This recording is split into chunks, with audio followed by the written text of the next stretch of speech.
Здраво на сите, добре дојдовте на уште едно видео на каналот Татунчо.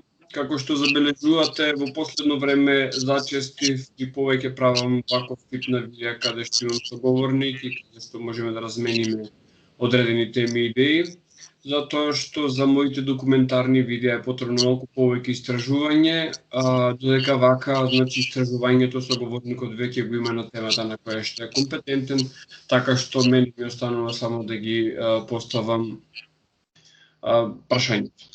Денеска по втор пат на каналот Татунчо го имаме Зоран Тодоровски. Добре дојде, Зоран. Добре ве најдов. Како сте вие? Добри? Одличен.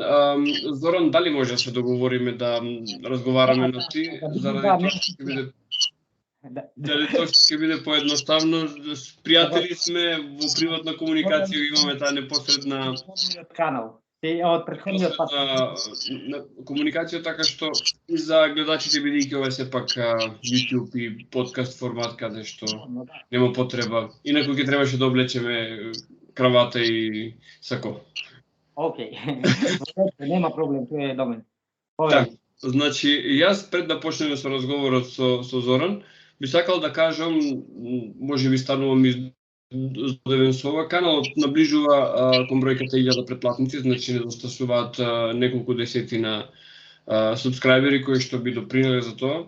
Така што ве поканувам сите вие кои што го гледате ова видео и кои што ве интересираат темите кои што ги опфаќам, да кликнете subscribe, односно претплата на македонски, како сакате, тоа е нешто што доаѓа апсолутно бесплатно. Слободно коментирајте, слободно изразувајте го вашето мислење во коментари со лайк или дислайк, се едно, значи ова е слободен простор во кој што дозволувам слободно да се размислува во рамките на пристојното, што значи би сакал да избегнам говорна омраза, навреди и непотребни компликации и преписки кои што не водат никаде. Со Зоран претходниот пат разговаравме на тема наука и сега повторно во истиот фазон ќе прошириме некои теми. Бидејќи живееме во модерно време, технологијата и она што значи технолошки напредок оди со неверојатна брзина. Да се потсетиме само пред 20 години, многу од овие работи кои што ги имаме денес не постојат, значи она прецелна смарт технологија, како што се, нели, мобилните, новите смарт телефони, часовниците кои што мерат секакви работи од нашето тело, електрични возила и така натаму и така натаму. И сега јас со тебе, Зоран, би сакал да појасниме на работа. Која е всушност разликата помеѓу она што значи наука и она што значи технологија? Односно, колка разлика имаме од некој човек што е научник до оној што е инженер? Вака, пред се, значи, јас инженер сега како го сметаме тоа, значи ако го сметаме само со положени испити на било кој начин на некој си технички факултет, тоа е една работа, јас би сметал инженер, значи конструктор, човек што самиот го пронајдува феноменот во природата, го разбира научно и го применува во технологија, некаде му најдува практична примена, да речеме. За мене тоа е инженери, конструктори, иноватори, сите тие работи. Обично велат дека 2% од популацијата е тоа, таквите луѓе што го водат човештвото напред. Интересна работа, јас што имам забележано често во друштво, ја спомнуваме дека нашата генерација, значи моја, твоја генерација, па и сега овие дечки милениумци, како ги викаме тие, а особено ние што сме 80-ти, 70-ти години, дека ние сме една генерација што во иднина ќе биде запамтена како втора индустријска револуција. Ако се сеќаваме само на фактите, значи од кога измислен транзисторот, да речеме јас кога сум роден биле телевизорите црно-бели, тоа е почетоците на применетата наука и во технологијата, телевизори, дискмени, MP3, компјутери, смартфони, сета таа технологија излезе во само една генерација. Претходно имаше револуционерни пронајдоци што беа применувани, да речеме, едно беше светлината, друго беше неизменична струја, трето, така некои си покрупни, да речем, пронајдоци што не направиа толку впечаток, да речем, отисок на историјата во човештвото во оваа антропосена фаза, да речам, во човештвото, како што го се случи во последниве 50 години, еве 50 поопширно и мислам дека да, и помалку, многу помалку, да. А се случи една голема, огромна револуција, што некој не ја забележува промената од да речеме од еден обичен телефон од Александар Бел до смартфон. Разликата тука е имаме скоро бесплатен интернет достапен секаде, тоа е огромно нешто што на секој обичен човек, дури на примитивните да речам племина што се традиционално култура, што живеат по култура, имаат пристап до интернет, а тоа значи до целокупното знаење на планетава од генерации што е запишувано од Питагора, Аристотел, наваки секој може да има пристап до тоа. Додека во пред 100-200 години човек имаше познавање колку денес еден човек што може да најди на интернет. И во цел живот можеше да стекне толку познавање, факти, да речам, и со тоа и да го разработи својата логика и да размислува и да пронајди нови работи или да надополни на тоа до тогаш откриено. Мислам дека оваа генерација конкретно, извини, прашањето беше дека која е разликата?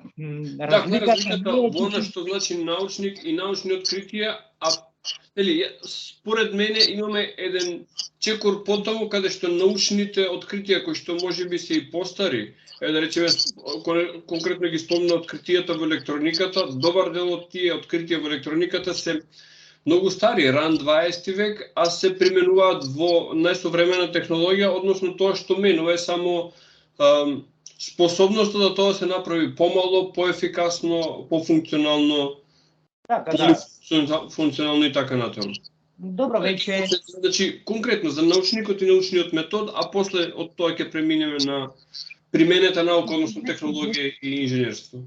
Неколку откритија од природата се клучни за оваа технологија да се развива.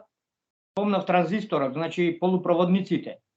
Транзистор, диода, тиристор, сега веќе ги има во интегрирани кола тие работи, али тој значи тоа откритие, мислам во Бел лабораторија МИТ, универзитетот е првично откриено, кој ги заменува вакуумските лампи. Тоа дозволува да можеме да фантазираме со технологијата до каде би ја развивале. Иначе претходно значи можеше само да проектираме електрони на катодна цевка и со тоа да добиваме некаква слика, али не можеше да ги правиме практични уредите, што викам да ги носиме во својот џеп. Таа потреба е потреба, она да излегува секоја година iPhone 10, 11, 12, значи не е она некоја скриена контраверзија дека тие го имаат сето тоа измислено, па сега го кријат само од нас и го прават многу скапо. Не, тоа е секоја година се надоградуваат и таму производствените процеси, машини, тие работи, така да во наредно можат да го применат и да го дадат на комерцијална употреба и да ја достигнат цената достапна за секого. Мислам дека тие неколку се еве да речам прва работа на изменичната струја, односно транспортот од Никола Тесла, значи за да се добија во секој дом, да биде достапна. Значи за некој си 500 денари човек може да има дома електрицитет, што некогаш претходно било незамисливо. После тоа да речеме, претходно интересно факт е веќе кажам дека пример Александро Волта кога прв пат ја промовирал своите откритија и ги промовирал таму пред кралица, пред сите лордови таму тие работи и ги промовирал на жаба. Значи направил примитивна батерија и електрицитето, жабата кога ќе ја пецниш, тој жабата мрднува доколку е пресно, да речеме, мртва, и таа мрднува и тој го презентира и као очекува реакции и кралицата на тоа му вика: "А добро, што имаме?" Вика: "Ние од тоа, вика, сега ти што мрда жабата." Тој замислувал дека тоа е електрицитетот, животната сила, што ги мрда луѓето, што го прави животот. До некаде и така е, протеините мрдаат то преку нервите електрицитет. Сега, значи тој само одговара, вика: "Не знам, вика, што е, вика, кажете, вика, вие што е, вика, чар од новородено бебе, вика. Мало е, го раниш, го храниш, го растиш, го пазиш, го внимаваш, а немаш никаква полза, ама во иднина тој станува човек." Така и вика: "Не знам, вика, уште што е, вика, чар, од електричната струја, вика, али знам дека за брзо време вие ќе го наплаќате, викао, на кралицата. И тоа се случува, да. Прв интересен, јас го спомнувам Хемфри Дејви, пронајдок, зашто пред него само било за презентации, за како феномени, нели, до тогаш не е постоело термин како научник и наука, туку биле шарлатани и се викало natural philosophy, секоја гранка од науката. И го спомнувам Хемфри Дејви, кој го револуционеризирал научниот метод, поставил некои правила како ќе тераме наука во иднина, и тој направил еден интересен пронајдок, што не е вака многу практичен или сега нешто чудо, али она арк ламп, ја викаме, ламба со, како да ја кажам, со лакна струја, со искра. Таа лампа била многу првиот интересен пронајдок што почнал да се комерцијализира и за нешто практично струјата да се употребува. Претходно било само за презентирање нешто некаде. Нели струјата постои пред, е откриена пред Едисон и пред Тесла. Само што била во лабораторија и само што шарлатаните по панајџурите правеле чуда, феномени со струја и сите кој колку ќе остави пари за тоа што уживале во глетката, а никаква практична примена. Хемфри Дејви е интересниот пронајдок арк ламп што прв пат почнува некаде да се употребува практично струјата и ја користеле за шлемовите во рудниците, така да многу луѓе не ја намалило смртноста при работата во рудници. И така да сакам да кажам дека секој феномен во природата прво треба како научник да го запознаеш. Интересното е што јас викам дека разликата добар и лош пронајдок е потребата на народот. Значи најдобрите пронајдоци се некои смешни пронајдоци, како спајалица, таксиметар, таква работа, ама за нив имало потреба. Значи сега ние немаме потреба од WC шорија што лета, али пример, некогаш имало потреба нешто да лета, така да тоа е практично, а ова не. Зборот ми е дека во секој инженер што конструира треба да е научник за да го открие феноменот и да измисли, да ја слушни потребата на народот и да го примени неговото знаење си практичен производ што може после народот да го користи, да речам, нашиот вид. Друго сакав да кажам, пример интересен факт е дека во медицината се најголемите достигнувања. Значи, оние кат скенери, тие го скенираат телото со емисија на антиматерија фактички, на позитрони, антиелектрони, емитираат и ги прожектираат и така го скенираат телото, па и оние МР и магнетна резонанса уреди. Сите тие пронајдоци, рентгенот, никој од нив не бил доктор, сите тие биле научници и инженери, а слушнале потреба дека може да се употреби таму и тоа што го научиле во природата, што го виделе, го примениле, го спакувале во уред и го дале на општеството да се користи каде што има намена, да речеме. Така, предпоставувам, значи логиката би била Њутоновите закони кои што возможуваат статика и динамика, а истовремено имаме сета инженери, дали на градежништво, дали машинско инженерство и така натаму, кои што возможуваат да сето тоа функционира, познавајќи тие три едноставни закони како што се Њутоновите. Да. Кои што се основа после на сите можни пресметки. Да, тој само ги формулирал, претходното било познато, само било интуитивно прифатено дека доколку, пример, че речам, доколку ние го фрлиме некој тежок објект, знаеме дека само тоа ни дава некоја сила што и нас не враќа назад. Интуитивно било прифатено. Но како формула, пресметка, зацртано, научно сработено го сработил, да речеме, Исак Њутон. Мада неговите, например, и тој самиот има на изрека дека јас вика гледав подалеку зашто стоев на рамена на джинови, односно се мисли дека предпоставувам дека сите негови тие откритија не го порекнувам како инфлуенсен човек што променил многу во општеството, само сакам да кажам дека пред него на тоа работели Кеплер, Јоханес Кеплер и Тако Браги, истите, баш тие истите закони биле сработени, само не формулирани во математика принципија, книгата што ја објавил Исак Њутон и да биде достапна за секого. Си ги знаеле тие таму во Данска, си ги пресметувале каде ќе биде Марс година, ама не било достапно за секого, а Исак Њутон само ги формулирал испакувал како што треба и ги дал на човештвото да секој може и да не мора да биде ракетен инженер, може да биде инженер, планира да направи ракета, може да си ја земи формулата од Исак Њутон и да си пресмета колку сила треба да примени или слично, ме разбирате. Така, ти раскажуваш една интересна анекдота каде што пронаоѓачот на Халеевата комета кој што не можел да го разбере феноменот, дека Њутон онака во неврзан разговор му ја дал формулата со која што ќе го пресмета нејзиното враќање во орбитата. Да, тој бил исклучиво брилјантен мозок, Исак Њутон, значи математичар добар и многу подлабок. Имал разбирање, едноставно, како што викаме, опулен човек. Ги разбил работите, не ги учел. Она од книгата кој ги се трудел да ги разбере и ги разбира. Во врска со тоа, интересно е што да, тој му го пресметал, тоа го имал некој си формулиран систем на пресметка на математика во промени. Значи како додаваме, па се менува самата формула во текот на работата. Они, да речем, интеграли, лимес, тие работи ги имал тој формулирано, добро систем направено, а не секој пат да се снајдува различно и заради тоа е многу значаен, да речем, што уште неговата гранка од математиката се учи на технички факултети како испит, калкулус. Значи неговата математика на промени веќе е гранка. Во математика кој што е геометрија, алгебра, имаме калкулус, математика на промени, матрици и тие работи.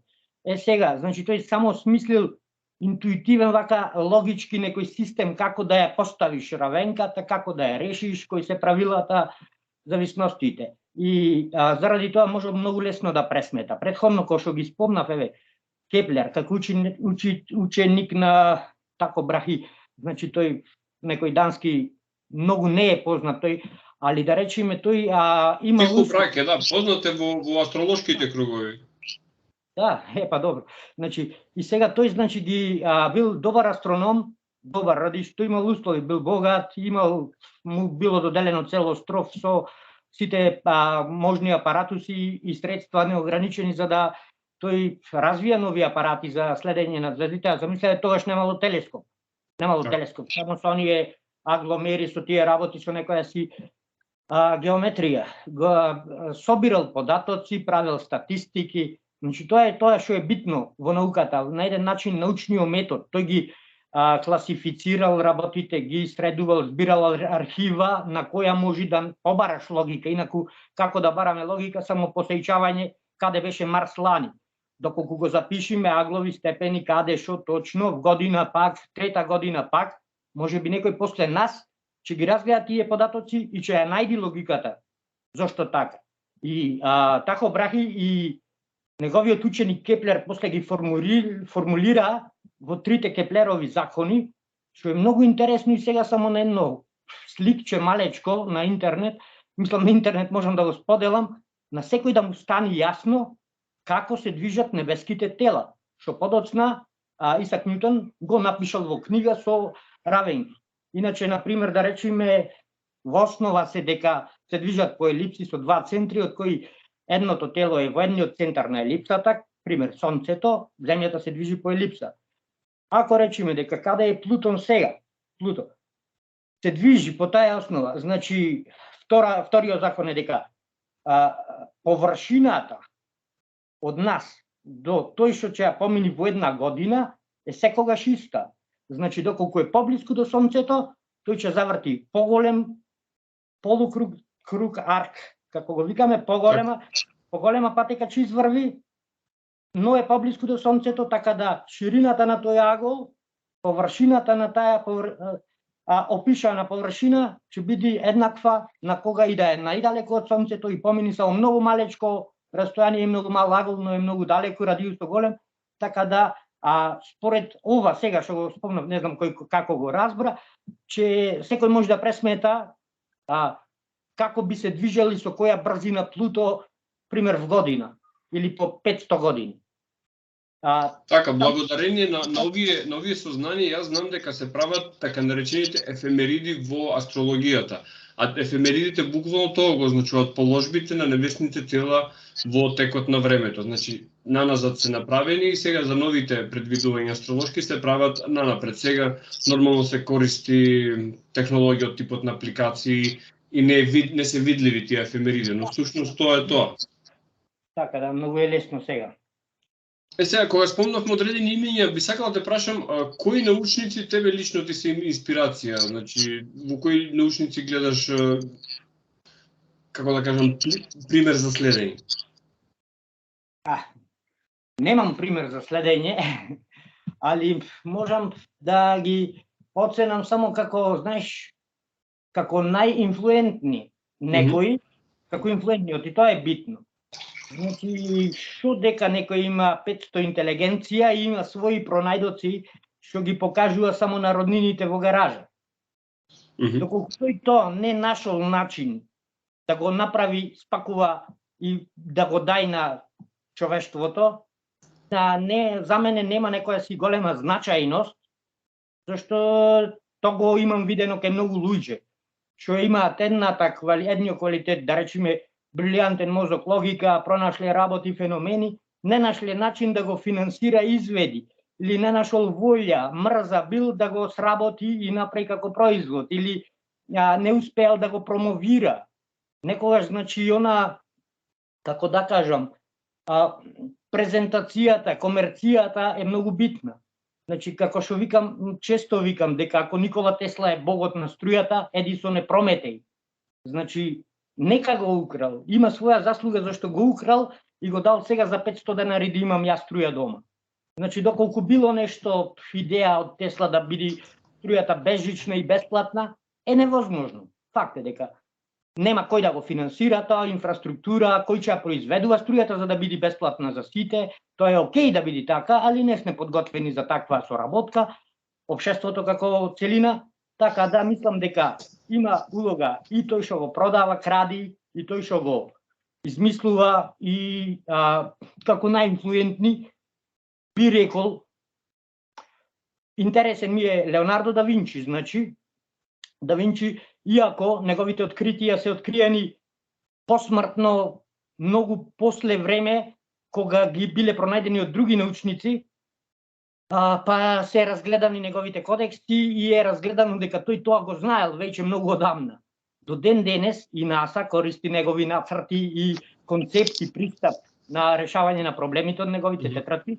Навистина, значи при конкретно имаше НАСА при конструкција на овие роботи сега што се хуманоидни роботи, неговата анатомија и неговите нацрти за автоматони, роботи користи НАСА. Значи, до ден денес во анатомија, во медицина, хирургијата, пристапите на тој што ги правил и истражувал дисекција на човечкото тело, кои се практични начини да се пресечи, направи, тие се користат уште во медицина, во хирургијата особено. Значи, тој има некаква улога, иако после долго време откако е откриено, со неговите заслуги е надоградено нашето знаење.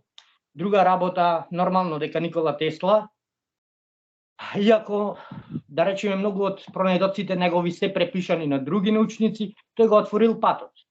Значи, тој му ги отворил очите, направил бродче на даљинско, и сега тој не бил добар промотор да го продај то, па на некој му текнало, ова Тесла што го прави за да му штрака публиката, ја можам да направам пример, да речеме даљинско за врата гаража, што ќе го продам на народот.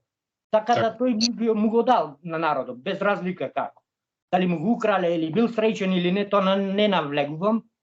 Бил на добро место, имал добри пријатели, што го промовирале, што го гледале што работи, па и да му украа не е тоа проблем. Ја мислам дека него не би му било проблем, него не му требале пари. Така, слични такви и негови пронајдоци се радиото кој што подоцна Маркони го комерцијализира, и имам слушното дека и всушност принципите на рентгенот има откриено. Тесла има барање за истиот патент, значи пред Маркони не му е одобрено, му е одобрено по наредна година со задоцнување после Маркони. Значи, но, што е работата? Маркони го спаковал, направил уред и рекол, ова ќе се користи кога ќе одиме на риби, да си кажеме ваму пеца рибата. тој го направил како конкретен производ. Овој само го презентира како феномен. Видете сега овде, ако штракам вамуче штрака, не кажал примена, не нашол како да се спакува. Зашто едно е да го направиме како токи-воки за на риби, а друга работа е да го направиме за водомовите, трета работа е за брза помош. Значи, поинаку треба да изгледа производот. Овој го спакувал по-практично, по-наменски. Значи, Едисон има барање за патент пред Маркони, но тој го спакувал. Маркони го спакувал како конкретен уред со намена. Така викам и за телефон. Значи, Александар Бел направил многу после години телефон, но тој е таткото на телефон. И Тесла има за телефон, и Едисон има. Претходно се користело телефон со специјална намена. Во железницата треба да појде екипа да инсталира во Нью Йорк, па во Кизнеј каде Чикаго, па тогаш да има телефон. Новој направил уред што секој може да си го купи и со мала поддршка техничка да му го уклучат дома да има телефон.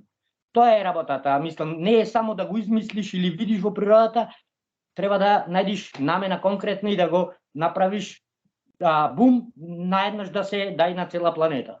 Според мене тоа е значањето, така да исто е веќе спомнам други научници, ете ги спомнав Антуан Лавозие, значи друг инфлуентни, кажувам, што направиле промени и ги запишале, оставиле на поколенијата. Тоа е нашиот адут на Homo sapiens. Културата и разговоро, комуникацијата што може да си ги предајме знањата. Значи во природата до ден денес се снимени, се појавува, на пример, примат и друг мајмун, направил копие и со него лови риба. Но тој не комуницира, не го остава тоа знаење на неговите деца внуци. Но човеко го има таа способност што го остава понатаки да го доразвиваат. Според мене, заради тоа се битни тие научници што тоа го документирале. Друга работа го спомнав Хемфри Дейви, не можам да речем Исак Њутон е нормално многу значаен. Океј, Ајнштајн, не знам кој какви има предрасуди, гледал од друг агол на работите, поставил некои правила, што се многу пати проверени, е така и се користени. Па не знам, би ги спомнал старите научници, значи Аристотел, Ерастотен, Питагора, многу други да речам. Не знам вака, едноставно сите тие што ги знаеме, научници, оставиме нешто за да ги знаеме. Во тој поглед, Зоран, оди моето наредно прашање, значи мене посебно ме инспирираше тој дел каде што спомна каква била науката во времето на Александар Македонски, односно дека на неговите освојувања, на неговите походи со себе водел цел еден тим на научници, запишувачи, библиотекари, кои што го откривале светот и во таа научна смисла, не само во војна. Па, предполагам малку повеќе за ова и околу податоците од каде го имаш истрпено ова. Вака, значи податоците нормално ако ги барате, може да најдете дека Александар бил бугарин на интернет, значи кој за што е пристрасен, такви податоци ќе најди. Јас зборувам пред да истражам. И додека немам конкретни податоци, окей, сите ќе дојдат некаде контраверзни, ако некој бара контраверзија во тоа. Значи, знам дека Филип II, војската што ја наследил Александар, значи тоа е силата на Александар, наследил генерали, искусни, обучени војници, професионалци, и наследил, значи, во неговата армија постоело, дали било во армијата или ги носел со него на пат, не знам, значи, знам дека постоело одделение на наука, дали го викале Department of Defense или не знам како, зборот е дека постоеле луѓе што се платени да измислуваат, значи да живеат некој си слободен живот, да не мислат на царевката да ја садат, туку да размислуваат на нови иновации во што би се користеле особено во армијата, во војната. Така да не знам дали сте сретнале, може да се побара дека пример катапулт е македонски изум. Може да го најдиме негде дека е грчки, али е македонски, развијан од тоа одделение на армијата на Филип, да речам. Друга работа, оние кули, што се познати римјаните, ги има на цртаните со Астерикс и Обеликс. Значи кула подвижна што се носи целата наредена со катапулти. оние балиста ги викаме самострел, огромна стрела, лаки стрела, али огромни механички што се затегаат, значи имаат многу друг ефект спрема обичната. Така, тие се затегаат со нозете затоа што мораат да се создаде голема сила, не може да се затегнат како лак со рацете. Сомотање рачки исто прв пат применето макара, како макара што го викаме, она макара да се намотува конец и да крева некоја тежина, е македонски. Од да речеме од оваа фела на луѓе, а друга работа кран, како кран, значи апаратус што се произведува. Имаме 10 крана направени веќе готови и можеме да ги користиме, е прв пат сретнато во македонската култура, како кран, значи кој се намотува, често се користеле животни да вртат, но битна примената била таа да крева тешки предмети од дрва направен, нормално. Додека сега можно е да речеме дека и египчаните користеле, но тие ги правеле сега за овој камен, еден кран ваков ќе направиме, па после за она друг поинаква изум ќе направиме. Тие користеле како производ. Запчаниците, значи не знам во шо нема запчаници што се движи, се сретнати прв пат во македонска култура, да речем, цивилизација како запчаник, баш да не зборувам за оние подни централни грејења на зградите, дека имале одвод и водовод на втори кат, значи пред толку години, пред 2000 кусур години, довод на свежа вода за пиење во чешма имале, дури и на катови, на втори, на трети кат имале вода за пиење и одвод нормално за канализација. Друго, кој се така, зборувам не само што имале македонците, туку што е прв пат сретнато. Друго, имаше повеќе такви некои, што за ги мислиме ситни, али факт е дека се прв пат видени тука.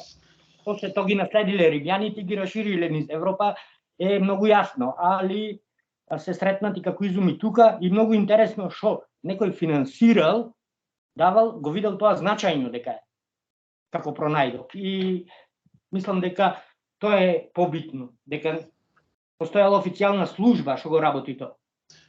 Така, дали врвот на ова научна активност, на ова поврзано со науката во древна Македонија се случува во градот основан од Александрија во Египет, односно дали активностите поврзани со повеќевековното опстојување на библиотеката во тој град имаат врска со ова, да речеме... Значи тоа го нема сега на планетава. Да речеме универзитетски град, каде што сите се научници или студенти талентирани. Тоа го нема сега. Тој бил многу пред времето и видел значајноста на тоа. Многу од уредите, значи како го викаат тој млад, надежен иноватор беше во Александрија, што ги има изградено парни котели, уште тогаш. Значи не е баш парен котел со клип, али да врти мотор со кој ќе го загреваш и тој ќе врти. Значи алармен часовник што мери време и може да го подесиш да задзвони. Не баш да звони дигитално, али нешто да мавни звонче. Значи тие работи се изградени сите во Александрија, антикитера, механизмот, ако сте го слушнале, се предпоставува дека е изграден во Александрија, па носен за некои богаташи во Грција. Нели тоа е грчки, антикитера островот е во Грција и за Грција, официјална Грција е тој изработен механизам. Не знам дали сте го сретнале, тоа е астролошки компјутер. Значи со запчаници, со многу реда запчаници, механизам што го нема тоа после многу години. Нешто перфекцијен механизам кој ги предвидува многу астролошки промени, како да речеме астролошки часовник. Некој си се предпоставува дека во кулата на ветровите требало да стои, па не стигнал до таму пошто бродот бил потопен. Но се смета, тоест дека и точно кој го изработил. Пошто се најдени сепак некои записи на што работел тој талентиран дечко, заборев сега името ми закочи мозок. Значи не бил само тој.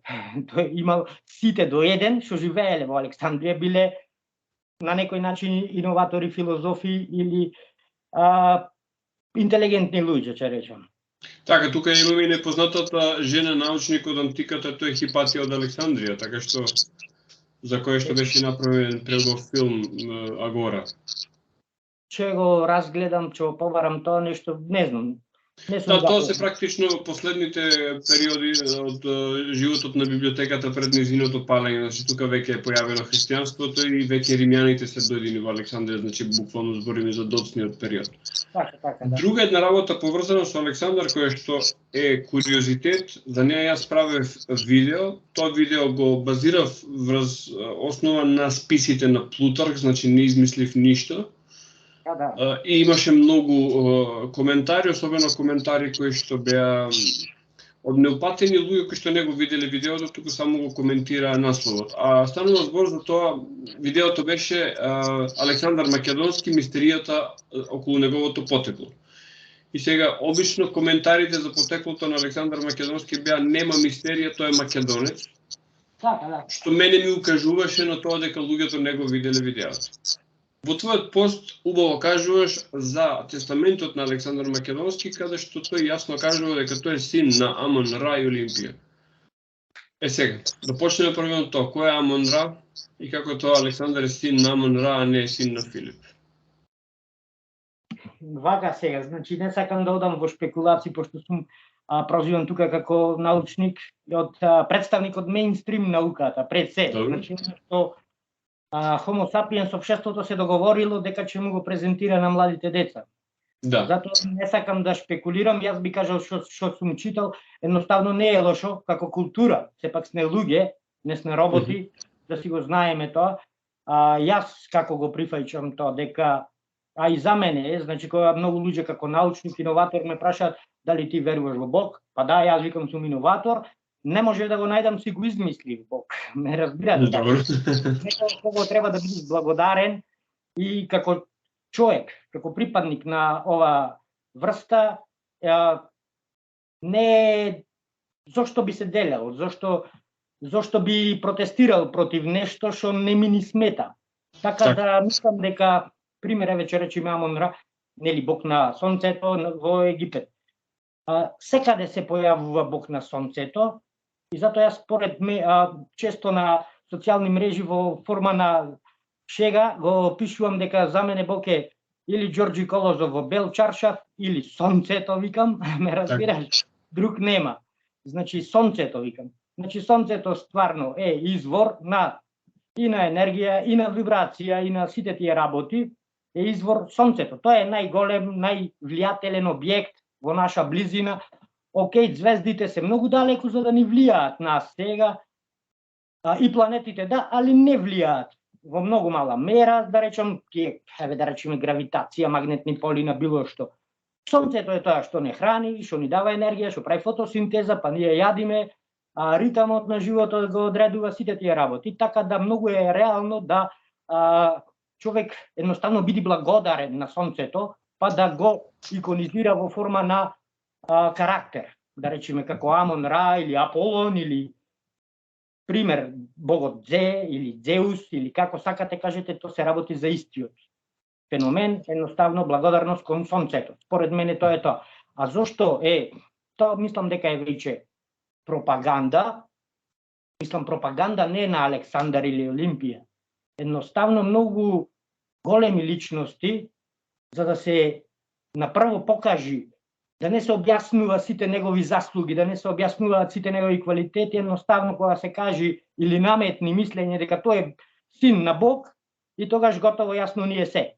А едноставно да биде прифатен како врховна алфа фигура, да речеме, морало да се направат такви приказни, иначе мислам дека реално би требало да не е зачнат од такво битие, мислам и од собствениот. Да речем, тоа може да го прифатиме како култура, како традиција, да го почитуваме, да го раскажуваме. Значи, ја до ден денес раскажувам на малите деца и за грчката, да речем, митологија. Тоа интересни приказни се, во кои има многу мудрост во позадина, ако некој побара мудрост. Иначе, спрема религиите, сум читал многу религии различни, едноставно сум барал вистината, која е зад сето тоа. Зашто не прифаќам само јас сум православен ради тоа што сум роден тука во ова време, а претходно ако сум бил, ќе сум бил, да речеме, друга религија, или ако бев во Кина, ќе бев будист. Значи јас само скажувам, ги разгледувам сите и барам нешто што е вистина, значи секаде што сум го нашол е дека Бог е еден, Не може да биде мојот Бог различен од Богот на муслиманите, ако веќе постои Бог. Ако постои Армагедон, е еден за сите Армагедон. Така, нели самата дефиниција на Армагедон е тоа. Значи не може мојот да биде сега, твојот утре. Едноставно тоа успеав да го сватам, дека Бог е некој непишано правило, некој алгоритам, ако си лош, ќе те следи лошо, али напишан во форма да го разбери и поедноставен човек, со помалку знаење и едноставно да го прифати како тоа така треба да се понашаме ние, за да ни биде добро. Значи, нормално, ако крадам, ќе ме запознат сите дека крадам, никој нема да ме стака, никој нема да ми верува, ја ќе имам лош живот. Едноставно, таков алгоритам го разбирам Бог, али тоа е непишано правило што секаде е универзално. Едноставно дека треба да бидеме благодарни. Така. Зоран тука спомна една интересна работа.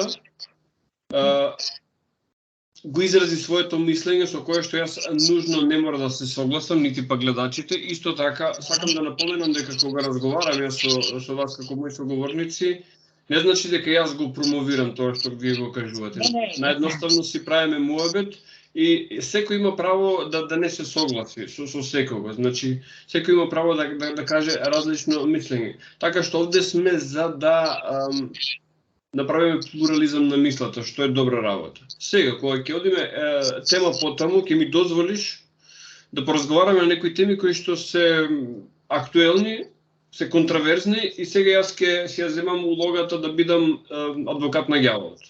Што значи, ќе ги кажам темите кои што се контраверзни, можеби ќе личи дека ги застапувам, но ги застапувам само заради една по една, да немам време да се спремам во главата, знаеш, заради целта на разговорот. Например, искрено мислењето може. Денеска имаше објавено дека е годишница од одењето на месечината. Дали човештвото отиде на месечина? Вака, значи не, само кратко, ќе нафрлам факт. Кратко, најкратко. Да се објасни мислење и никому не му е ни задача ни потреба да го убеди некого дека биле или не. Али знам, според мене, на 500.000 луѓе што 10 години земале плата од нешто, не го правеле тоа за да убедат некого дека биле. Немале потреба, значи едноставно можеле да направат уште една пара војска и со сила да го наметнат тоа мислење. Друга работа, јас бев ракетен моделар пред да имаме право да не пратат од школа во ракетно моделарство. Како талентиран бев испратен предходно, пред да учам ОТП на училиште и знам правев ракети. Јас во коментар таму исто слично го пишав дека ако јас на 10 години и 8 години правев ракети за $1, малечки, тогаш можам да замислам за 600 милиарди денешни долари што би направиле 500.000 квалификувани луѓе. Знам дека не е тоа многу далечно, 400.000 километри, знам дека летаат ракетите, дека не треба гориво до таму. Значи треба само да излезиш втора космичка брзина и после по инерција, по пресметките на се викаше Јури, пресметките за орбитите се уствари искористени од тој Јури, некој си не е многу непознат, да речеме, фантазер научник, се најдени во книга, па Ворнер фон Браун ги употребуваат како принцип за слетување на месечината, иначе било скоро невозможно, планирале да слетаат, па уште еднаш да полетаат од таму, али овој принцип да еден има орбитер околу месечината, па еден модул да се спушти и крени, тоа е возможно и со тие негови пресметки напишани во научна фантастика книга, се, да речам, се изведило тоа. Не мислам, таку многу имам работено, нели би бил поинтересен и како соговорник и во друштво, доколку зборувам такви, да речам, теми дека не беа, дека НАСА не лажи или било како, таму илуминатите го контролира светот, знаете тоа што е популарно, интересно и има многу слушатели, но јас кажувам дека сето тоа ми е проверено. Пред се, би го порекнале големите сили кои биле во таа трка. Русија би го порекнала, би кажала да, ние ве слушавне, беа астронаутите таму во визбата и зборувавте као демек одите на месечина, а немаше никој во ракетата. Не, тие потврдиле КГБ, Скотланд Јард, значи има официјални податоци, доколку се провери, дека да беа. Значи не е нешто и страшно. Мислам невозможно. Едноставно сега е скапо и нема потреба да се оди таму. Така, имам неколку подпрашања. Значи за тоа дека е скапо и дека е непотребно, сега го знаеме сите тоа, и јас на пример сум прв кој што вели дека истражувањата во Вселената се непотребни со оглед на проблемите кои што ги имаме тука на Земјата. Но имам неколку подпрашања кои што не одат во она што велиш илуминати и слични работи, туку. Ван Аленов појас.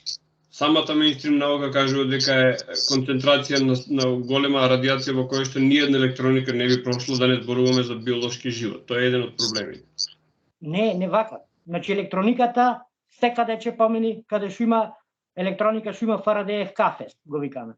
Значи само она заземјувањето што е на сите уреди околу, и ако сте отвориле уред, ќе видите дека има внатре или како баш кафес изгледа во постарите уреди, или како танок плех околу, кој ги крати сите тие податоци. Зошто немаме Wi-Fi во другата соба? Не е ради зидовите, него е ради тој феномен што имаме арматура во стубовите железна. Значи една прачка арматура железна го крати сигналот Wi-Fi во другата соба, така да доколку го обложиш целиот електронски уред во Фарадеев кафес, нема тој никаква онаква. Плюс то, нивоата на радиација се, како да кажем, колку, пример нешто беше колку 10 лета со авион или колку 10 рентген снимки годишно. Толку е радиацијата примена. Во Ван Аленовиот појас зборувам, не зборувам генерално. Ван Ален белт не е, значи, како сфера. То се како, ја го викам, како облачина. Некаде е, некаде не е, некаде појако, некаде послабо. Постои ризик, било страшно, али претходно биле испратени многу, значи, затоа викаме Аполо 11. Не викаме Аполо 1 дека појде. Имало други Аполо што само беспилотно свртиле, па има со еден човек што само свртил па не слегол, па после има дури да се осмелат да цапнат на месечината.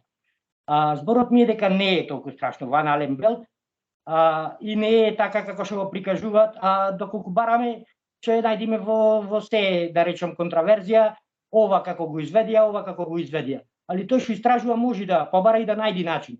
Конкретни бројки се, тоа е правено, значи, многу одамна со балони, космичките зрачања, Ван Аленовиот белт кога е. Сите тие работи се многу пред Аполо, конкретно измерени, да речеме, и експериментирано е со глувци, со други животни, па после со човек. Нема да негирам, значи го нафрлив само тема. Еве сега друго нешто што сакам да прашам, како се вика камерманот што го снима Нил Армстронг, затоа што го гледаме неговото всушност слетување на месечината, значи некој од надвор го снима.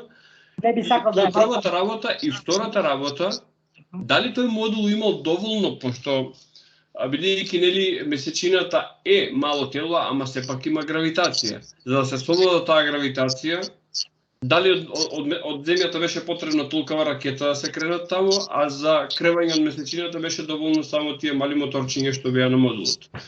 Тие се две. Гравитацијата поравенка е експоненцијална зависност. Значи квадратна зависност. Значи ако за нешто 2 треба 4, за 4 не значи дека е 8. Може да биде 160, пример. Значи зависноста е крива што изобличува. Еве да речеме пример, како па пример Јупитер е, не знам, мислам, не 1000 пати, многу, милион пати потежок од Земјата, а има гравитација половина фазла, пример, да речеме. Не можеме да се ориентираме така, без да истражиме баш детално, зошто, како, колку гориво, ете ги, Њутон, равенките, знаеме, акција, реакција.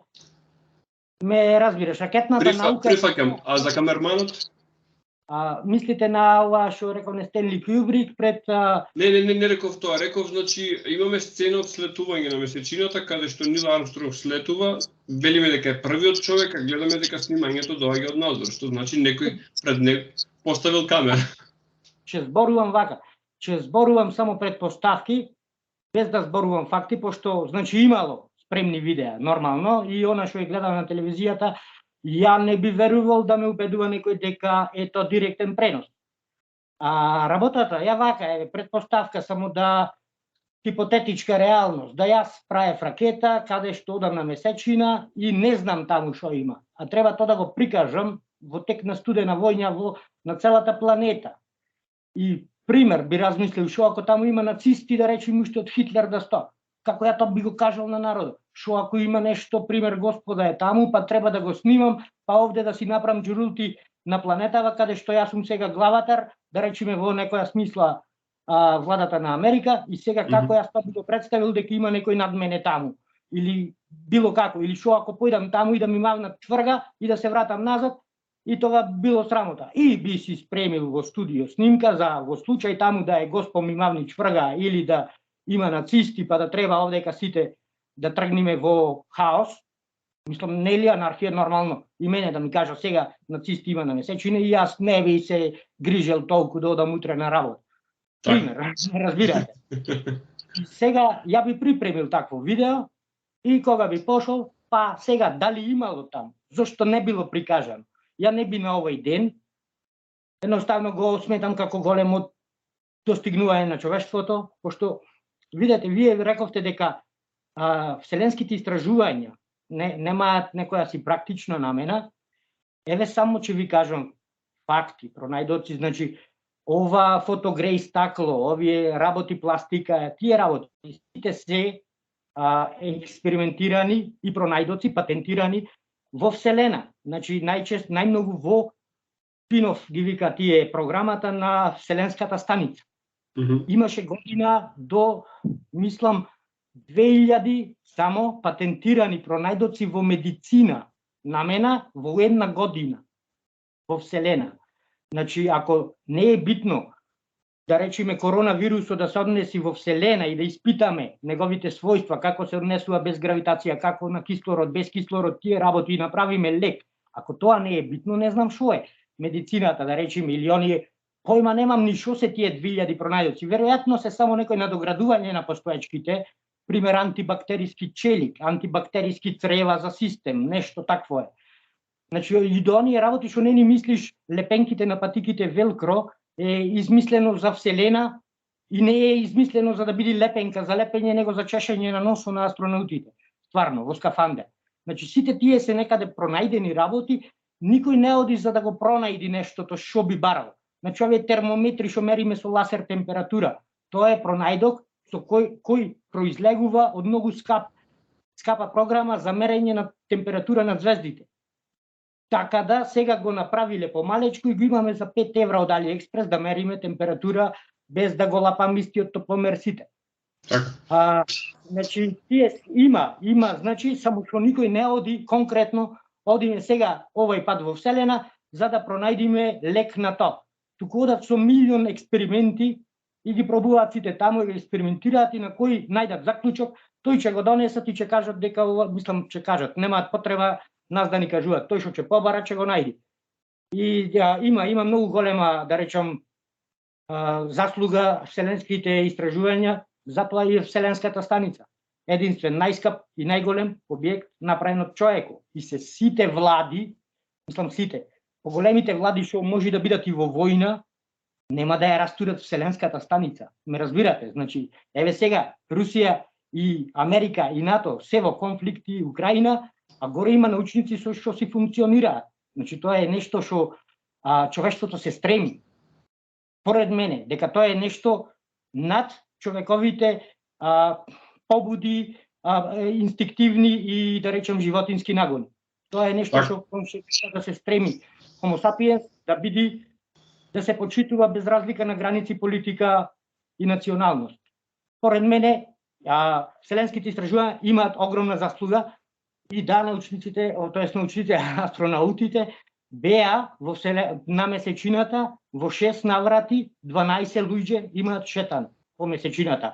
До ден денес, доколку имате опрема, како астроном, тоа е некој 1000 евра лазер опрема, со кој се мери далечи.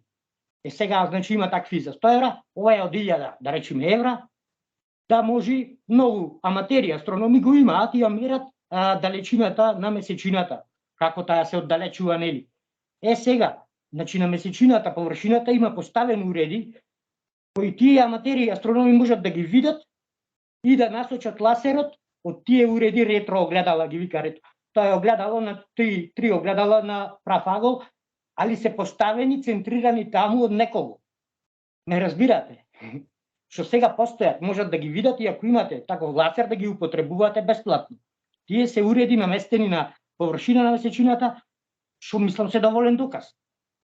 Така, значи повторувам уште еднаш, значи во име на интересна, забавна дискусија го поставив прашањето, така што мислам дека и твоите одговори немаше да бидат така бурни ако не постои ваков тип на прашање. Видно сме технички проблеми, повторно ја воспоставивме врската. Значи, наредното провокативно прашање кое што неминовно можеме да го опфатиме, Зоран, е се поголемиот број на луѓе кои што се убедени дека земјата е рамна и сега има редица проблеми кои што се поставуваат тука. Значи, од она што тие луѓе го споделиле со мене и она на што сум наишол. Значи, да бидеме најасно, јас одговорите за себе ги знам, но сега ќе ги поставиме заедно со тебе за да видиме како тоа работи. Прва работа. Значи, дали закривеноста на земјата може да се види од меѓународната вселенска станица, односно дали се има доволно оддалеченост и перспектива на земјата да се види? Не. Значи, планетата Земја има диаметар негде 13.000 километри, 13.000 километри. А вселенска станица е негде на 400 километри висина. Тоа е едноставно вака некоја визија, според мене, јас мислам дека закривеноста не би се видела, пошто хоризонтот би одел од наваки 7.000 километри, не би ја видел закривеноста, туку би гледал рамнина. Она што гледаме ние од вселенска станица се вика wide angle лејки на камерите. Ја работев в инсталација на камери, можеш по избор да купиш со такви или такви лејки под агол, за да ја прикажува сликата по-широко или по-тесно фокусирана. Ако одбереш со по-широк агол, тогаш се појавува она искривување што сите го гледааме, али реално со очито нема да би го познал доколку би бил во вселенска станица, не би го приметил тоа закривување, пошто е многу малку. Значи, како да речеме на топка од кошаркарска топка, би било на неколку милиметри од растојание од планетата. Значи, вселената не е далека. Ја често викам колку до Тополчани, дека е далеко, тука близко село, али нагоре. Значи, вселена го викаат официјално 100 километри висина, макар што она вакуум или човек не може да, тоест авион не може да лета над таму 20-30 километри, да речем класичен Ramjet engine, ова мотор, не може да работи над 2-30 километри, што значи нагоре е вселена, само за официјално го викаме 100 километри, пошто 30 и 100 е многу малку. Така, моја претпоставка е дека единственото место од каде што може да се види закривеност, односно може да се види земјата во перспектива е месечината. Па да, месечината, да. Најблиското место, зборувам. Па да, значи, искрено.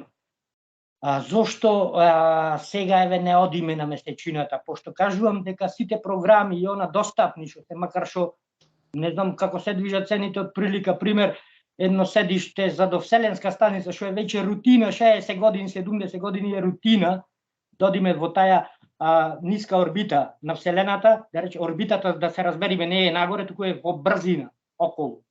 И сега, значи, во таа орбита вселенска станица е таму 100 милиони поседиште да слези дупло за да го качат еден астронаут или се има качено, значи и обични учители, новинари се имаат качено во вселенска станица. Тоа не е скришно. Зборот е дека, значи, на тие коштања на 400 километри, сметајте на 400.000 километри, колку е поскапо, нормално по-ризично. Плюс тоа, вселенските истражувања се една тема што не дозволува никаков ризик. Значи, што и да се случи температура да крени некој, би било катастрофално закочување на целото тоа, да речам, гранка, него ако се случи во такси превоз да загини човек. Пошто тоа е веќе расширено, ова е сега поосетлива тема, значи има реакции многу, пошто викаш, ако алудираш ти за дали планетата е топка или е рамна. Топка е нормално, не е топка, туку е топка приближно со радиус негде еве, значи ги заокружувам бројките за да бидат лесни Да. за паметење на тој што не сака многу да се труди околу бројките, мада и ја не ги памтам точно. Еве ќе ја речеме 13.000 округло километри диаметар со негде 40 на километри. Само 40 километри сплескување ради центрипеталната сила што се врти и ради други работи. Значи сепак е топка и ако замислиме, значи еве бројки што ги познаваме.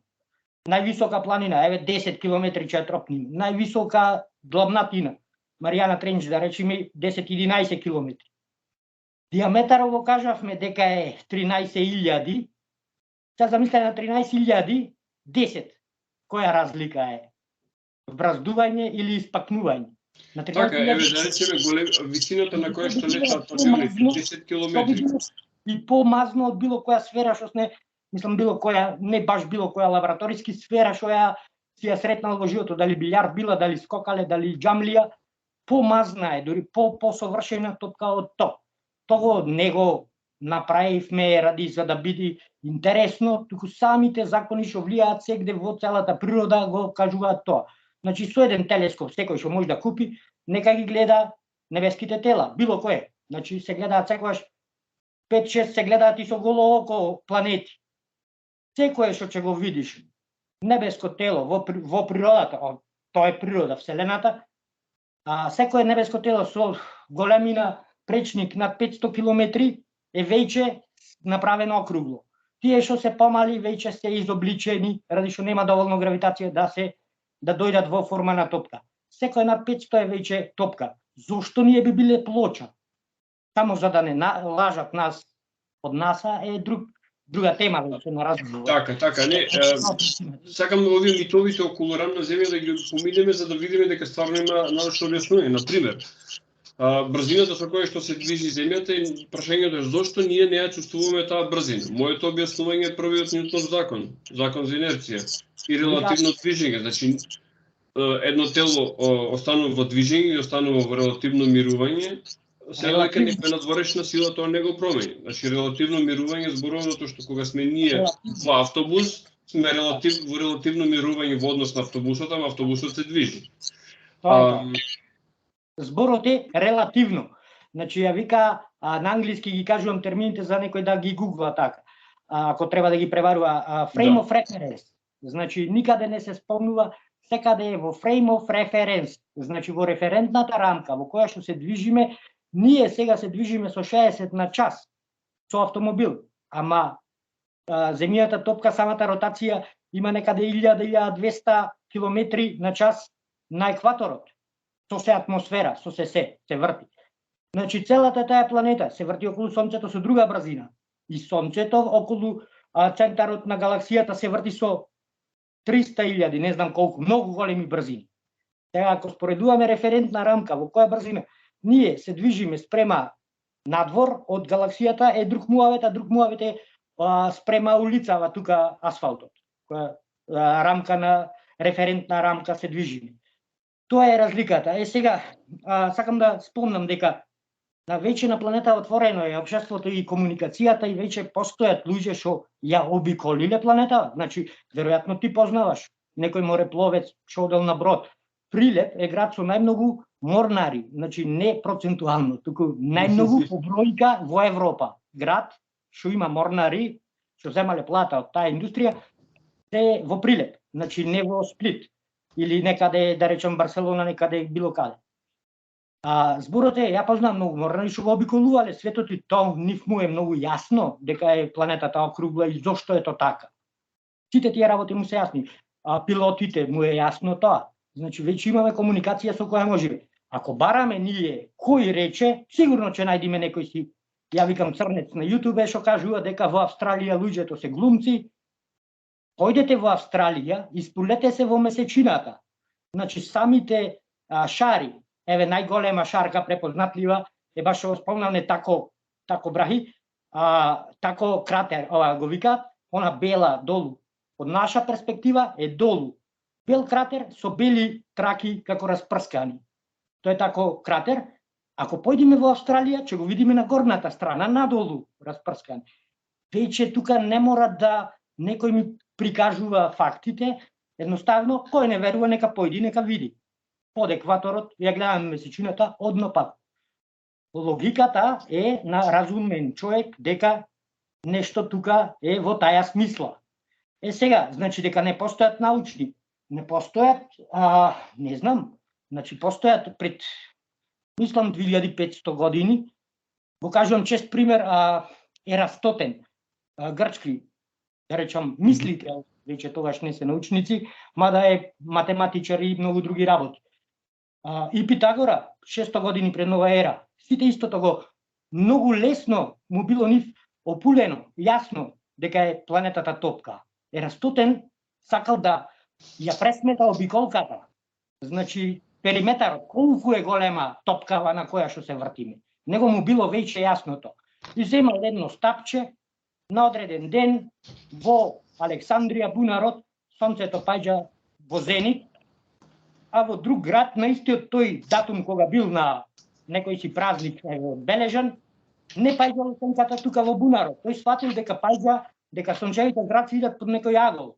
И сега аголот не е ради што сонце има две сонца, туку работата е што топка е закривена, така да самото искривување прави да под различен агол паѓаат зраците. И тој земал одометар, исто така македонски изум, римјаните после го користеле многу за мерење на патишта. Одометар направа која е нормално едно тркало и си се врти тркалото и си брои колку пати се завртило. Платил луѓе да појдат од Александрија до Сиена, да измерат колку има растојание. Со тој податок, едно стапче од пример 1 метар, што си го влечкал со него, ја мери на тој и тој датум, кога е тој празник, сите знаат, истиот ден, истиот празник, во толку и толку сато, си го мери сенката на стапчето што ја остава сонцето.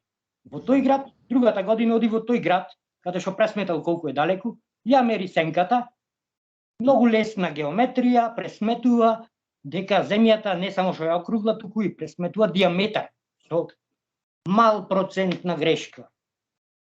Така да, значи, тоа е познато за човек што разбира. Мислам, што разбира. Што не мора да има податоци, може да размисли вакви некои податоци што му се пред очите, да ги разгледа и да го сфати нештото дека е така.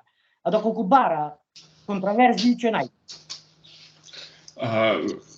Она што е најинтересно е како не чувствуваме ветер, значи со оглед на тоа дека земјата заедно со атмосферата се движи низ празен простор, како може празен простор да создаде ветер? Нема ветер.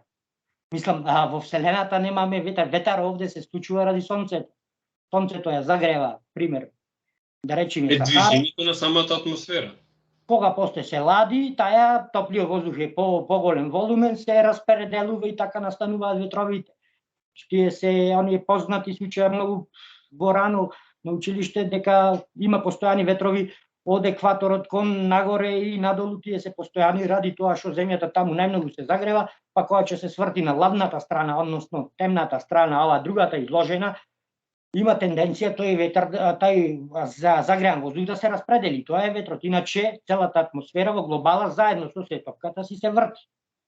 Заеднички. Значи затоа тука има многу феномени, што ако зборуваме, има Магнус ефект при вртењето, какви струи се појавуваат, имаат како ореола некако беше ефект, дека при вртењето окей што возат ветровите од екватор према половите, имаат мала тенденција да истранат, али тие се работи што сега може само да се дозбуниме, не сакам да звучам ко некој што сака да ги збуни соговорниците, па да биде во право, едноставно ги кажувам само најочигледните работи. Да, ова мислам дека е интересно да го споменеме, зошто авионите кога ќе полетаат, земјата нели бидејќи се врти со одредена брзина, не се врти побрзо и никогаш не можат да стигнат, да речеме ако одат кон запад, не можат да стигнат до дестинацијата. Значи би сакал да го објасниме ова во контекст на она што значи релативно движење, релативно мирување и во контекст на прва и втора вселенска брзина. Значи зошто авионите всушност не проклизува земјата под нив. ради тој Кореола ефект, мислам дека беше тоа што земјата се врти. И сега работата е што таа се врти со се атмосфера. Значи една е работата кога ние се движиме по асфалт, дали ќе троши поиќе или помалку автомобилот спрема запад и спрема исток, ние ќе стасаме за исто време. Ама кога се движиме низ атмосфера и атмосферата се движи против, да речеме нас, и тој ефект од самото вртење, кажав дека не знам овде ќе побарам да има мислам на интернет би го прикажал многу полесно. Самиот ефект на вртење на атмосферата заедно со земјата и го има тој ефект. Како фудбалерите кога ќе пуцнат топка вртена, таа има ефект да искриви нешто е тука. Истражувањето го насочувам само Кореола ефект, мислам дека се викаше, дека ветровите малку истрануваат, малку одат контра. Помала, ама тоа е физички феномен што ако задлабочи човек ќе го разбери и ќе го увиди вака, ќе проба со една топка, ќе ја сврти вака и ќе ја фрли, ќе ја сврти обратно, ќе ја фрли, ќе види дека тоа така оди. И ќе го разбери самиот интуитивно. Ако човек го истражи. Ке те надополнам со ова, луѓе кои што научната мисла ја спротивставуваат на она што значи Библија, религија. Бидејќи јас сум убеден дека повеќето луѓе кои што зборуваат за религија немаат прочитано Библијата, еве тука, значи во контекст на збор на ова што го правиме муабет, книгата Јов е книга која што има стихови кои што се сериозно астрономски. Ево Стар Завет е Нов Завет. Новиот Завет е ради традиција, култура, што сум православен христијанин, ради таму некоја година што се поделиле, али јас би го почитувал целото христијанство Стар Завет. Мислам онака. Дозволи ми да го прочитам стихот од книгата Јов во контекст на ова што го збориме, затоа што е книга која што содржи сериозно астрономско и астролошко знаење во себе. Вели: препаши ја сега половината своја како маж. Јас ке те прашувам, ти објаснувај ми. Каде беше ти кога ги поставував основите на земјата? Кажи, ако знаеш. Кој ли ги определи мерките? Знаеш ли кој го обтегна јажето околу неа? Значи, ако е нешто рамно, ќе биде врз неа, ќе биде наспроти неа, нема да биде околу неа. Значи, запишано во Библијата, за оние што се љубопитни, тоа е книгата Јов, главата 38, стихови од 3 до 7. Не се сеќавам на тоа. Може слободно се прибарат. Во секоја религија, значи во муслиманството, мислам дека Мухамед е нивниот пророк, тие не го порекнуваат Исус како пророк, само кажуваат дека ова е последниот пророк, да речеме Мухамед. Таму 600-та година, која и да е, значи приказната е дека ангелите го земаат Мухамед во вселената, според вака сега зборувам сликовито, не сакам никога да навредам. И му раскажуваат дека земјата има континенти, дека е округла и тој ја гледа од вселена. Напишано, да речам, по-филозофски, по-инаку, али во основа и во муслиманството тоа го пишува. Во секоја религија тоа го пишува дека е топка земјата. Само што сега ова е некој друг тренд. Значи, за да биде земјата плоча, за дека не бевне на месечината, дека пример НАСА не лажи нас и ни прави вируси, не знам што. Значи, секој ден има по 35 нови организми што ги каталогираме. Значи, нормално е да се јави некогаш некој што ќе имаме мака ние како короната, што не сме имуни до сега. Тој мутирал, тие само тоа знаат, да мутирал вирусите. Значи, зборот ми е дека та контраверзија е некој тренд. Ја викам луѓе без работа, значи што со лесно го вадат лепчето, не значи дека со лесно, споредбено спрема во минатото. И сега, значи, бараме некој виновник. Зошто јас сум сега толку неуспешен спрема другите, ради тоа што ете, постои сила која нас не контролира и не лажи и ни наметнува вакви лаги, и ја мислам дека тука би го барал јас проблемот во тие теории на заговор. Дека, примерете, не знам, јас се зафркавам често, на шала го кажувам дека птиците се дрон камери од НАСА и го гасни НАСА сонцето навечер за да смени батерии во птиците. Мене ми се толку смешни. Значи, 3G, 4G, то го имало во секој развој. Значи, кога се појавила струјата, била пропагандата, осветлувањето улично. Пропагандата дури со постери, дека ради осветлувањето на улиците луѓето ќе се понаша како вампири, ќе биде агресивни. После тоа, значи, ете со далеководите, дека ќе изумра пчелите, дека не знам шо, па со 2G, па со 3G, па се со 4G и 5G. Значи, на секој се јавува некој си отпор кај нашата сорта, што ќе го употреби то како, пошто му е нејасно, и ќе го употреби како оправдување за својата неспособност и ќе си бидат трајат во комфорт зоната неспособни. Како оправдување пред себе си. Ја мислам дека тоа е причината, а не дека постои некаква завера, да речем, заговор. Ајде, уште една тема која што знам дека е интересна и знам дека оние баш мејнстрим извори објавуваат во последните неколку години, а тоа е новоземјани, значи живот надвор од планетата. Што официјално знаеме за тоа моментално? Што официјално објавено? Ќе пробам на аутопилот да покријам поширок дел, не само дали постојат мали зелени, како што во шала ја го кажувам, нејчиме мали зелени, овде јас сум мали зелен и доста е. Работата, значи, некако од Холивуд ванземјани. Пред се, дали постои живот на други планети. Пред многу години уште на стариот профил напишав моите предпоставки за каде би се открило. Значи, тоа не е некоја јака работа. Тоа што се случило, живот е окей. Повеќе клеточен живот и со интелигенција е интересна појава, а доколку живот во не е нешто чудно, бидејќи самиот живот, значи ние сме изградени од тие елементи што се најзастапени секаде. Значи нема негде да нема јаглерод, па ние да сме специјални. Секаде има кислород, јаглерод, вода, секаде има. И водата негде е течна, негде е гасовита, секаде има тие работи. Има и планети со магнетни полина, се има. Причината, мислам, за развој на животот дека е радиацијата. Сите што ја неа сакаме радиацијата, космичките зраче, значи таа е причината за да мутираме. Инаку не би мутирале. Од кога постои, значи кажувам податоци што се мејнстрим наука. Од кога постои планетата, од кога е изладила, после создавање на месечината, од како била, да речеме, вжештена топка лава, па се судрила со планета Теја и тие работи. После тоа, кога била лава, имало heavy bombardment, го вика периодот кога сета таа материја изфрлена вселена, паѓа пак назад во форма на метеори и едно време стивнува, има негде копно каде да стапниш и некоја вода што ќе се кондензира. Од тогаш имаме податоци за постоење на живот. Значи 3,5 милиарди години скоро. 4. Имаме посили дека постоел живот. Сега, значи многу милиарди години, тој живот бил во форма на еукариоти, прокариотни клетки без јадро, значи едноставно цитоплазма, имало аркеа, имало бактерија. Бактеријата е цитоплазмата направена од протеини, аркеата е од шеќер.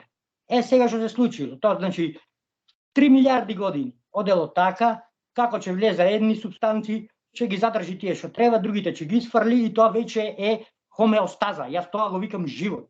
Сега, значи не постои дефинитивна дефиниција, тоест прецизна за што е живот. Барајте, ќе видите, зависно областа, различно е дефинирана. Прифатена дефиниција е периодот меѓу раѓање и смрт. Значи што е многу кратко, неописно.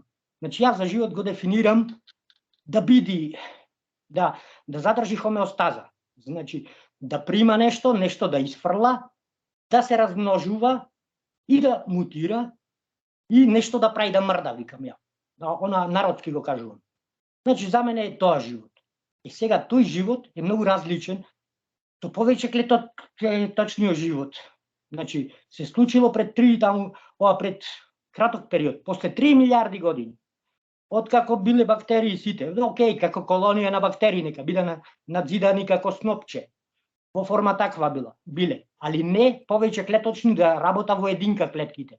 Сега, тој живот изфрлал, да речеме, кислород, што тој кислород после го убил овој живот, овдека, пошто кислородот е многу реактивен, значи гори. Сега, после тој настанок на тој живот, се случило некои од тие живи организми да го преживеат то количество на кислород, дури да го употребат. После тоа, значи исто така битен елемент е дека се случило да една бактерија голтни аркеја, али да не ја свари за да ја ги користи, да речем, субстанциите што се однезе, туку едноставно аркејата преживеала во бактеријата и станала во форма како јадро, како митокондрија, сега што го имаме во сите клетки.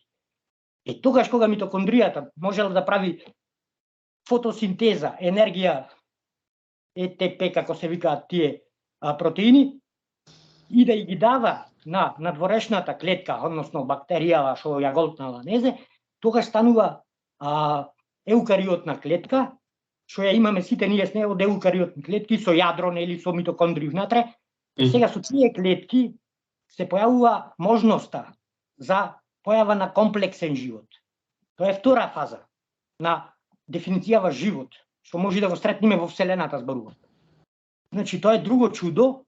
И трето чудо е да сите тие повеќе клеточни организми после еволуира, па четврто чудо е да имаме технолошки развиена интелигентна цивилизација. Од интелигенцијата и не е некоја си еволутивна придобивка, нели, и кулите ги кажувам за пример, постојат колку 600 милиони години пред да постојат дрва на надвор, на копното, постојат и кулите. Па и кулите не развиле интелигенција, едноставно биле добри во средината. Али кај нас се појавило кај Homo sapiens такви редица на настани што испаднало да интелигенцијата ни остани нас адут фактор за преживување. Ништо друго, значи немаме канџи, немаме крзно и останало интелигенцијата да биде еволутивна придобивка, а не е правило дека таа е најголем адут за преживување, зависно условите. Тогаш се погодило да изумрат диносаурусите, примати такви како мајмуни да мора да живее во пештери, многу битен фактор да го пржат месото, значи ги разлага то протеините на шејкери, на масти, тие работи, да не зборуваме хемија, и тоа е чиста храна за мозокот, а овие имале време покрај огништето да зборува, имале комуникација, да црта под џидој, па дедото да му пренеси на внучето како се прави стрела, па тоа на неговото поколение, и така се развило технолошки интелигентна раса, што сме денес ние. Сега, значи јас тогаш предвидував на стариот профил дека доколку ништо не би ме зачудило и доколку најдиме на Марс, значи ако не остатоци од живот, или на Венера во облаците може да има, али тие се поконтраверзни предпоставки, повеќе јас би типувал на, уште тогаш напишав, а сега нек имаше интересно, јавно објавено мајнстрим наука, за тоа зборувам, на Енчаладус. Тоа е сателит на Сатурн, многу малечок сателит, али таму има знаци. Значи и услови каде би се развиел живото, има, испарува нешто метан, тие работи, да не е комплицираме. Енчаладус може да се јави, може да се појави на Титан, али токо ќе се провери, уште немаме проверено. Може да се појави на Европа, тие се сателити на Јупитер. Европа исто така е внатре вода, ги има условите, има материјалите, тие што се потребни, значи тоа го гледаме. Одавде може да видиме што материјали е направено, спектроскопија, нели, светлината ја делиме со на Исак Њутон, ја викам Pink Floyd ефекто, и гледаме кои светлини фалат и знаеме од што е направено. Така да тоа е видено дека постојат тие материјали таму, условите се тие, можно е да се појавило, али и да се појави и да се најди, според мене, многу тешко веројатно е да се појави појавата на интелигентна, високо развиена цивилизација како ние. Додека, за да најдиме траги на живот или постоечки живот во форма на некои си бактерии, некои си такви работи, ништо чудно да најдиме и во нашиот сончев систем. Тоа е моје предвидување и тоа е на овие места кај што ги посочи. Значи, тоа е многу веројатно, додека повеќе клеточен организам, тие работи е многу поневеројатно од што да се најди само живот. Сега, она што беше излагање, односно сведочење имаше пред Конгресот, нек ни баш објавив. Јас објавив такви статии ради тоа што тие објавија. Ја претходно бев само интересен во друштво за зборување за ванземјани, не се дрзнував јавно да зборувам за постоење на нешто такво. Го кажав само истото, го пренесов што беше сведочењето во Конгресот. Значи, Пентагон, главните лица и таму таа служба што е за следење на тие феномени, кажа дека оваа недела следеле негде 650 случаи би разгледувале. Значи тоа е јавна појава на феномени. Не значи дека се ванземјани. Неидентификувани работи, до сега што не знаеме. Али има таму критериум на кој ги разгледуваат. Дали личи да е направено од метал? Дали има крила, како од нашите авиони? Нема. Дали има погон видлив, дека испушта млаз назад, како што ние ги возиме ракетите со вторниот закон, пример, и тие работи ги гледаат и после тоа ги клават во друга категорија, па во трета. До сега немаме цврст податок дека тоа е од вонземска цивилизација. Ја викам поверојатно е да е некоја си нефункционална временска машина од иднината на исто на нашата сорта, него да е од друга звезда, дојден од овде. Или пак е некоја скриена раса. Не знам, не шпекулирам, не би ни сакал да излезе ова како моја изјава, него само споделувам тоа што беше спомнато во Конгресот. Значи беа спомнати тие 3 видеа што официјално излегоа од морнарицата, од Фоките, од Navy, снимени на авион со милион сензори. Камерите му се можда црно-бели, али се со милион сензори на нив. Тие ги спомнаат дека се така интересни и ги објаснеа, мислам некој може да го најде јавно, сведочењето на Пентагон пред Конгресот, повеќе луѓе од Пентагон, од одбраната, од Defense Department на Америка.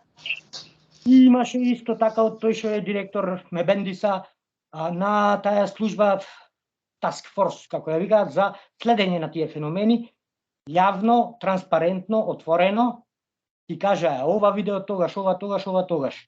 Се случи, не знаеме или толку знаеме. Како функционираме, како работиме ние, кога ќе кажеме дека се ванземјани, зошто до сега не велиме дека се ванземјани. Едноставно зашто не ги ни видовме. Да слези некој да речи здраво, take me to your leader. До сега има само нешто по небото светнува, не знаеме што е. Ако го кажеме дека видовме нешто, онаму што е опасно, а ние с армија треба да ве браниме од опасно, ме разбираш, таа е причината зашто го премолчувале до сега. Според мене. Ја би го правил исто. Така. Едноставно, тоа е мојот став за тие работи. Така, ајде едно така малку пуштачко прашање. Дали мислиш дека сева ова технологија со која што располагаме денес, пред се тука мислам на дигиталната технологија, како што се паметни телефони и слично, нема да ги направи неписмени идните генерации, затоа што она што порано било интерес да се отиде во библиотека, да се побара книга, да се истражи, се избара, сега е толку достапно што секогаш се оди мислењето го има на Google, не мора да го паметам. Вака јас мислам. Би рекол дека за некого и вилучката е оружје. Значи, за мене интернетот, таа технологија, представуваше едно сервирано надробено знаење. Значи, јас од појавата на интернетот можам да учам од било кој учител, најдобар на планетава, што рековме од Питагора на ваки предавањата ги имаш од Мичиген институто. Значи, ги има секоја лекција, го препорачувам Валтер Левин, физика. Значи, секој може да научи што знае, секој на Мичиген институт физика, што завршил најпрестижните факултети за физика, ги имаш секоја лекција и да ја вратиш назад. И прекрасно објаснето, експериментално, се и се што. Значи, не е лошо. За мене не е лошо. Јас од таму многу работи научив. Чак сега можам и да не одам во библиотека, туку да мижам и пробувам да заспиам додека учам. Па утре пак да ја пуштам ако сум заспиел на пола лекција, така да зборот ми е дека не значи дека ќе го затупи човечкиот мозок. Мислам дека не сум сигурен, значи како ќе влијај, али сигурно ќе биде на подобро, зашто тоа самата еволуција го диктира, не ние. Значи, може би да ме прашаш мене или некој друг, ја би сакал да не бидиме вакви, да носиме наочари, да носиме вештачки заби, сакав да бидиме здрави како Тарзан, да можеме сите да бидиме витални како атлета. Али еволуцијата рекла дека, окей, сега може и вие да просперирате со наочари. Порано не било можно, ради шо то било адут дека требало да лови. Сега не мора да лови човек. Пример да речеме. мада и одоброловам многу други. Зборо ми е дека не е наше да судиме дека тоа е лошо, пример, дека ќе затупиме. Може би ние ќе затупиме. Еве јас искрено од појава на интернетот многу бројки ги заборавам. Не знам бројот телефон, али не го сметам дека тоа мене ме уназади. Пошто сега знам милион броја со допир на дугме. И го имам било кој од милион. Так. А порано било, сум памтел 300 броја, пример. Али не мислам дека ова е полошо од сметка на ова. Се додека на Homo sapiens овај продолжување на екстремитетите го вика.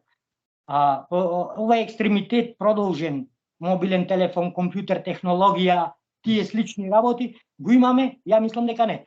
Сега, окей, ако се појави некоја си катастрофа, што стварно ќе уништи се, макар што мислам дека акумулираното знаење многу брзо ќе ги врати во некоја мера овие технолошки достигнувања спрема времето што требало да ги развијаме. Сега пак би се снашле, би нашле побуништа акумулаторска батерија од автомобил, би нашле од шпоре нешто, би нашле, би ја преизградиле цивилизацијата и мислам дека веќе не може да немаме интернет во иднина. Освен рековне катастрофа, апокалипса, страшна. Да удри комета, например, и да пола планета да ја сруши.